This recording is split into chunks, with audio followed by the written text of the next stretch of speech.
उत्तर प्रदेश के बांदा से चौंकाने वाली खबर सामने आई है। वडोदरा से बांदा पहुंची श्रमिक स्पेशल ट्रेन में सवार 1908 में से 338 लोग चलती ट्रेन से गायब हो गए हैं। ये मामला सामने आने के बाद हड़कंप मच गया है। अब दोनों राज्यों का प्रशासन गायब हुए प्रवासी कामगारों की तलाश में जुट गया है। 22 सामान्य डिब्बों की ट्रेन गुजरात के वडोदरा स्टेशन से मंगलवार को 1908 प्रवासी मजदूरों को लेकर बांदा के लिए रवाना हुई थी। प्रवासियों को बाकायदा स्क्रीनिंग करके ट्रेन में बैठाया गया था।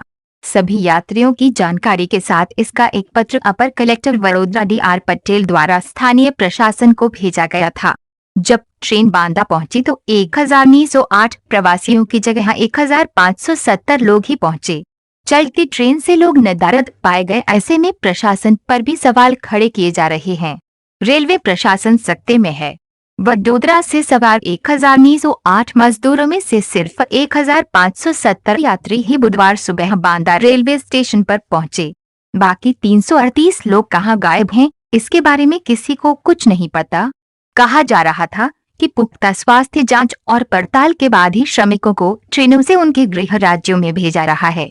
बांदा प्रशासन इस संबंध में गुजरात प्रशासन से संपर्क कर गुमशुदा यात्रियों की जानकारी जुटाने की कोशिश में लगा है।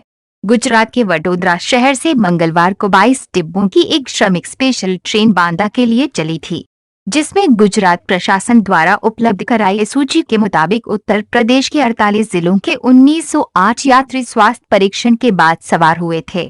नॉन स्टॉप ट्रेन का रास्ते में कोई ठहराव नहीं था और ये बुधवार सुबह सीधे बांदा रेलवे स्टेशन आकर रुकी, जिसमें गिनती के बाद सिर्फ 1570 यात्री ही पहुंचे। एक मीडिया रिपोर्ट के मुताबिक मंडलायुक्त गौरव दयाल ने इस बारे में बताया है कि वडोदरा बांदा श्रमिक स्पेशल ट्रेन में बुधवार को यहां 48 जिलों के 1570 लोग आए, जबकि भेजी गई सूची में 1908 यात्रियों की जानकारी दी गई थी। पहुंचे लोगों की स्क्रीनिंग कर उन्हें अलग अलग जिलों के लिए भेज दिया गया। मीडिया रिपोर्ट के मुताबिक उन्होंने कहा कि हम वहां के प्रशासन से इस संबंध में संपर्क साधकर जानकारी जुटा रहे हैं। उन्होंने आशंका जताते हुए कहा कि हो सकता है कि वे लोग वहां से ट्रेन में बैठे ही न हुए हों या तो सूची में ही गलतियां हों। दोस्तों, ऐसी ही जानकारी के लिए आप जुड़े रहे हमारे साथ और साथ ही ऐसी जानकारी के लिए हमारे चैनल को सब्सक्राइब जरूर करें। धन्यवाद दोस्तों।